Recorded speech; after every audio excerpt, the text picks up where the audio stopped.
Hello everyone, আসসালামু আলাইকুম। সবাই কেমন আছেন? আশা করি ভালো আছেন। আলহামদুলিল্লাহ, আমিও ভালো আছি। তো বন্ধুরা অনেক রিকোয়েস্ট করতেছিল তারাবির নামাজের পরে নুডলস রান্না করে খাওয়াতে হবে। তো আমি কিভাবে মজাদার নুডলস রান্না করি তা আজকে আপনাদেরকে দেখাবো। সাথেই থাকুন আমার। ধন্যবাদ সবাইকে। এই পর্যায়ে আমরা নুডলসগুলো একটু সিদ্ধ করে নিচ্ছি। আর এখানে আছে সবজি, এখানে ডিম সিদ্ধ করে নিয়েছি, এখানে পেঁয়াজ কুচি, এই যে স্পেশাল মশলা, পেঁয়াজ কুচি, ধনিয়া পাতা কুচি করে নিয়েছি। তো প্রথমে আমরা নুডলসটা সিদ্ধ করে নিব। তো নুডলস সিদ্ধ করা শেষ। এ পর্যায়ে তেল দিয়ে দিচ্ছি। কিভাবে মজাদার নুডলস রান্না করতে হয় দেখুন আপনারা। তো পেঁয়াজ, ক্যাপসিকাম, কাঁচামরিচ এগুলো প্রথমে ভেজে নিব আমরা।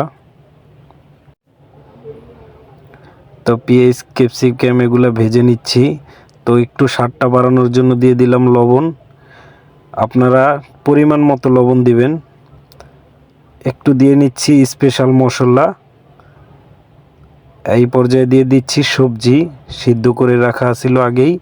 তো এটা তেলের মধ্যে দিয়ে দিচ্ছি, একটু ভাজা ভাজা হইলে ভালো হবে।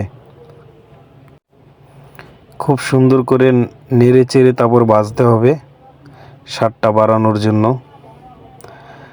তো আমরা অলরেডি ভাজা প্রায় শেষ। খুব সুন্দর একটা কালার আসছে। তো আমরা আগেই নুডলস সিদ্ধ করে রেখেছিলাম, সেটা ঠান্ডা পানি দিয়ে ঠান্ডা করে ঝরঝরা করে নিছি। এ পর্যায়ে নুডলসগুলো দিয়ে দিচ্ছি। অনেক সুন্দর ঝরঝরা হয়েছে নুডলসগুলো। ভালো করে সবজির সাথে নুডলসগুলো নাড়িয়ে চাড়িয়ে মিক্স করতে হবে, নাইলে কিন্তু স্বাদটা সম্পূর্ণ হবে না। এক পাশে স্বাদ পাবেন, আরেক পাশে পাবেন না।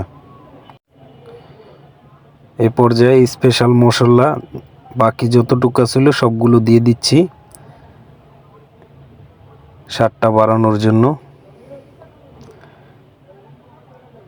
তো সব মশলা দেওয়া শেষ। এই পর্যায়ে ভালো করে মিক্স করতে হবে নুডলসটা, যেন মশলা সব সম্পূর্ণ নুডলসের সাথে মিক্স হয়ে যায়।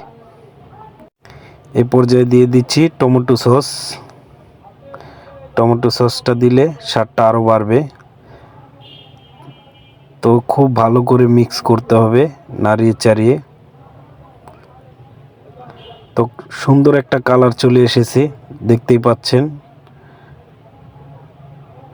ওয়াও কালার, ওয়াও, অনেক সুন্দর একটি কালার চলে এসেছে।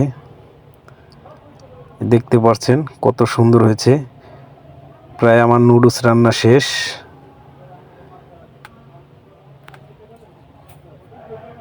খুবই মজাদার ও সুস্বাদু হয়েছে নুডলসটা। এ পর্যায়ে দিয়ে দিব এখন ধনিয়া পাতা।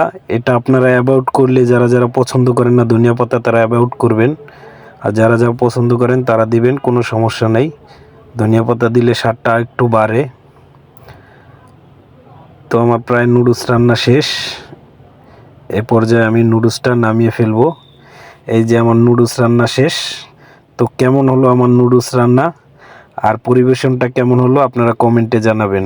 সত্যি একবারে অসাধারণ হয়েছে, খেতেও খুব মজা হয়েছে, খুবই সুস্বাদু। তো আপনারা কমেন্ট বক্সে জানাবেন। ধন্যবাদ সবাইকে। সবাই ভালো থাকবেন, সুস্থ থাকবেন। আল্লাহ হাফেজ। আসসালামু আলাইকুম।